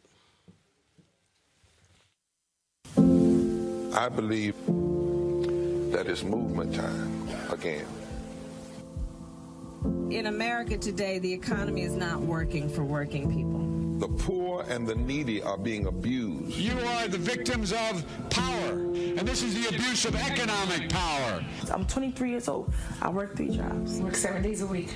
No days off. They're paying people pennies on the dollar compared to what they profit, and it is time for this to end. Essential workers have been showing up to work, feeding us, caring for us, delivering goods to us throughout this entire pandemic, and they've been doing it on a measly $7.25 minimum wage. The highest check I ever got was nearly $291.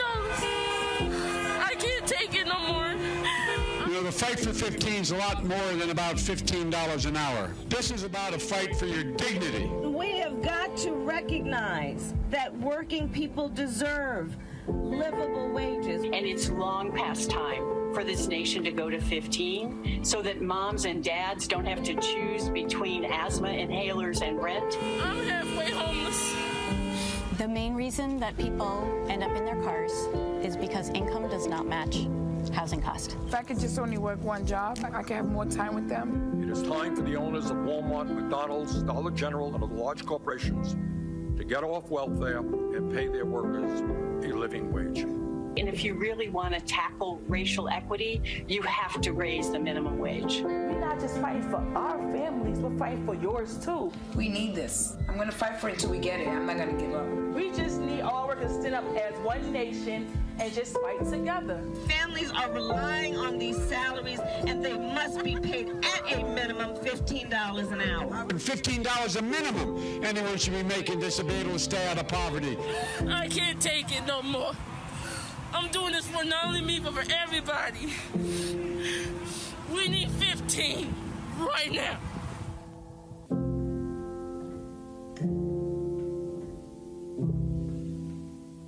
I'm Chrisette Michelle. Hi, I'm Chaley Rose, and you're watching Roland Martin Unfiltered.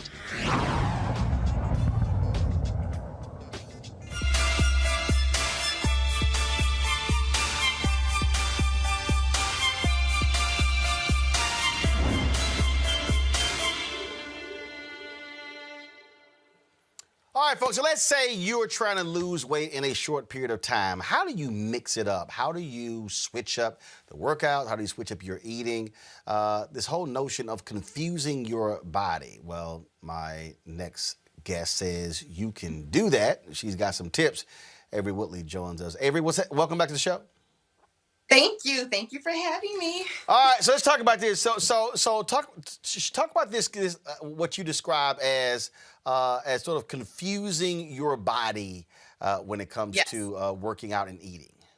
Okay, so what this method means, you're really tricking your body. Okay, if you do the same thing when it comes to your eating and your workouts, your body gets used to it, and you can hit a plateau. And we all hit a plateau eventually. All right.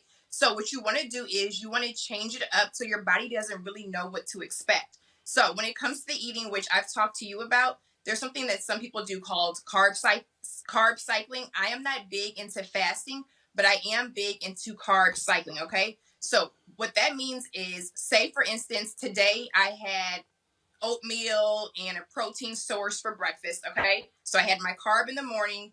Then say I work out, I have a carb during my lunch and protein and all that. And then for dinner, I just go like protein and veggies. So on Tuesday, what I would do is I would not have a carb for my breakfast. I may add it in later in the day. So what that happens is your body goes up and down, okay? It doesn't know what to expect, all right, with the eating. So you can switch up like that. Now, when it comes to those workouts, which you've done the high intensity interval training, right? Yes, of course. Yes, I have. Yes, okay. So you guys have probably heard of HIIT training, or like I just called it high intensity interval training. And there are various programs of interval training. It's been around for years. It's not just, for athletes. It's a form of working out. And another tip that I want to say is that you do not have to be jumping around, okay? A lot of HIIT workouts that you'll see on social media will have people jumping off of boxes and burpees and all of that. You can go high intensity and low impact. So if you have a back problem or knee problems, you can definitely do that. And the notion is that you exert your body for a short amount of time. So 20 to 30 second bursts, and then you recover in that same time. So you're just really pushing your body to its top level in a short amount of time, all right? These workouts are normally between 15 to 20 minutes, maybe 30 minutes max, and you do not do this style of working out every day because it is intense. You really only need 3 times a week, 2 to 3 times a week with this style of workout, and there are multiple benefits to it. One of the main ones that people like is that your body is still working in overtime when the workout is finished. So for example, Roland, if you're doing just a normal workout, whatever you burn during that workout is what you burn. When you do interval training, you burn during the workout and your body keeps working for up to 24 hours post-workout, all right? You don't need a lot of time. You don't necessarily need equipment, but you can. Like I've seen you on the treadmill doing your interval training and the bike and the elliptical, which is perfect. Increases your metabolism, strengthens your heart. There are all different benefits to this. And another major one is that you lose weight. Okay, you burn fat without losing muscle. So a lot of people don't want to do certain workouts because they want to build and maintain muscle. So this style of working out will definitely allow you to build and maintain muscle while you are burning fat.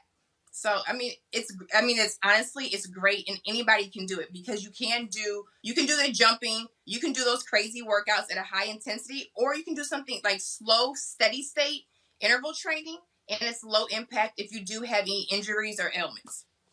So, so when you talked about the food piece and the workout, because I've had some other people, they've hit me on social, I had some other people say, look, the reality is losing weight is 80% your diet, 20% working out. Some say 90-10.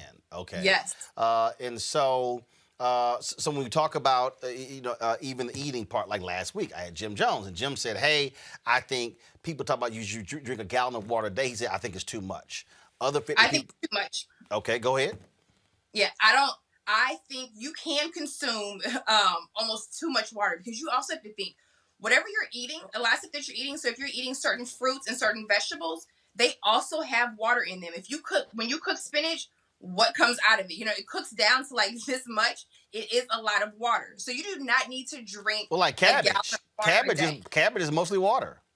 Yeah, cabbage is a lot of water. People who eat watermelon has a ton of water in it. So you can have too much water. People just see stuff on social media and they don't know what they're doing, and they're walking around with all these big gallons. You do not need to do that at all. All right, so that's the case, and then also we talk about again consumption. I see all these different charts. You should be doing 2,000, 2,500 calories. I have other people who say, look, you should not be counting calories. You should be weighing your food, all that sort of stuff. Okay, for a lot of people, they're like, look, I'm just going to throw my hands up. I don't know what the hell to do. Okay, so you have to find what works best for you. I'm not going to lie, Roland. I don't count calories. You ain't got to. No, but even before, years prior, with my first son, I was up to like a little over 200 pounds, okay? And it wasn't a healthy 200 pounds. So it's not like I was working out. I was eating complete junk, ice cream 3 or 4 times a week, fast food, and everything like that. But even then, I didn't count my calories, and I didn't weigh my food only because I was trying to get the working out and the eating done and being, busy. So I had to do what worked for me, and I just did small. Like there are certain things that obviously you should not be eating a lot of, or that your body doesn't agree with. If you're eating, consuming a lot of dairy and you're bloating and you feel sick, then that means you need to cut some of that out. But and then when it comes to carbs, it's like for me, I know bread is like is evil, is the devil. I know it's bread so is the devil. I got nutritionists who put together a meal plan that includes bread. I'm like, bro, I'm trying to tell you, this is not a good idea. Yes, I know, but I know. So that's the thing. For you can't do bread. All right. Like for me, I love pizza. I love pasta and all of that. But anything with those heavy creams and cheeses, like if I eat it right now, I'm gonna have to I can feel it and see it sticking to my body 2 weeks later. So that's the thing. People have to find out what works for them. Obviously, now when it does come to food, you want to make sure, you'll see the diagram of the plate, okay? You want to make sure that normally your protein source, whatever your protein source is, it outweighs your carbs, your carbohydrates. You also want to make sure that you don't have anything low in protein, high in fat, high in sugar, so you can glance at the back of a label. So for example, if I am about to eat something and the carbs on the back of it say it's like 46 carbs, that's honestly enough carbs for me to have within a couple meals. I really try to stick between 25 carbs per meal, and that's just for me. But you definitely want to make sure you have a balance of your vegetables, your greens, your protein source, and your carbs, all right? Carbs are not a bad thing. They're like putting gas in your body, okay? Your body needs them to burn, but you need to do healthy carbs, and you can definitely even Google a list of complex carbs, which are good. But people honestly just have to find what works for them and just kind of filter out all this information that is out there, which is awesome that you have this part on your show because it can help people do that. And last point here. So you take these HIIT workouts, you take the cycling, if you will, all this sort of stuff along those lines. What really is a target goal you should be if you lose weight to lose per week? And last point, do you recommend getting on the scale? I know you hate the scale anyway, but for those folks, should they get on once a week, or some folk it's every day? Okay, so honestly, ideally, you should be losing, like, depending on the healthy weight loss is 1 to 2 pounds a week. Now, obviously, if somebody is considered excessively overweight, they may have a week where they lose 4 pounds, especially if they got strict 4 pounds or 6 pounds. But ideally, 1 to 2 pounds a week is a great target healthy weight loss. And those are the pounds that you shed that will not come back on. You know, so some people would do something crazy and lose 10 pounds in 1 week, like, oh, I'm going to do this cabbage soup diet, 10 pounds, and then they go smell bread 2 days later and they gain it all back. Now, as far as the scale, I personally do not like scales, all right? It's not that I'm against people weighing themselves, but years as a trainer, what happens is people get obsessed with the scale and they get on and they get off and they don't see a change. Or sometimes they're heavier throughout the day, and I feel like it just really plays tricks on your mind. So what I used to have my clients do is I would definitely take their measurements, okay? So before you get serious, you want to take your measurements because you can lose a ton of inches and it will look like you've lost 20 pounds. I had people that lost 6 inches and maybe 5 pounds, but they looked like they lost 20 pounds. Their clothes fit completely differently. So I would suggest taking your measurements or having somebody take them and then getting on the scale every 2 weeks. Okay, every 2 weeks, and then sometimes every 4 weeks, because you can do like a 4-week cycle, all right? So you can choose like a certain style of working out and a certain meal plan, do it for like a 4-week cycle, and then do your measurements and your weight and everything after that. Well, I got one of my folks on YouTube who said they're on a bread diet. Trust me, I will never be hanging out with them because I know Right. I can easily put on 5 to 8 pounds in a week if all of a sudden I mean, bread is that is straight up. I'm telling you, it's the devil.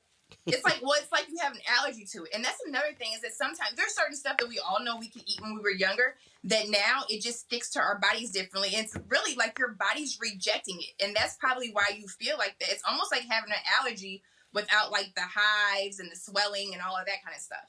Oh, my body don't reject it. Oh, it takes it, but it keeps it. And that's the problem. All right. Averi Woodley, how can folks reach you? They can reach me on Instagram and Facebook and Twitter, Averi_Woodley on Instagram and Twitter, just Averi Woodley on Facebook, or email me at info@averiwoodley.com. All right. Well, appreciate it. Thanks a lot. Thank you. All right, folks, if y'all want to support what we do here at Roland Martin Unfiltered, please join our Bring the Funk fan club. Every dollar you give goes to support this show. You can support us via Cash App, Cash App, $RM Unfiltered, PayPal.me/R Martin Unfiltered, Venmo.com /RM Unfiltered, Zelle, Roland@RolandSMartin.com or Roland@RolandMartinUnfiltered.com. You can also send a money order to New Vision Media, Inc., 1625 K Street Northwest, Suite 400, Washington, D.C., 2006. All right, folks, that is it for us today. We certainly appreciate you watching today's show. Thank you very much for supporting all that we do. Of course, if you, if you missed any of today's proceedings in the Derek Chauvin trial out of Minneapolis, go to our YouTube channel where we actually have the video of the news conference with George Floyd's brother, as well as the videos of the protest happening outside, as well as the jury selection. So all of that is there. Every day we'll be live streaming events out of Minneapolis. And again, this is one of the reasons why we got the Associated Press. Look, it cost us $101,000. Your dollars made that possible for us to be able to tap into that service, to be able to get those live streams. So if we can't be there in person, we, of course, have Associated Press to provide us the feed. And so we appreciate y'all supporting us to make that possible. That's why I'm always sharing with you how much this stuff costs, because it's important for us to be transparent with you, so you see how your dollars are actually working and how your dollars in action here at Roland Martin Unfiltered. So again, Cash App, $RM Unfiltered, PayPal.me/R Martin Unfiltered, Venmo.com /RM Unfiltered. You can also, of course, Zelle, help with us, Zelle. Zelle uses the email Roland@RolandSMartin.com or Roland@RolandMartinUnfiltered.com. And so look forward to having a great show tomorrow as well. See you guys then. Y'all take care. Have a good one. Holla!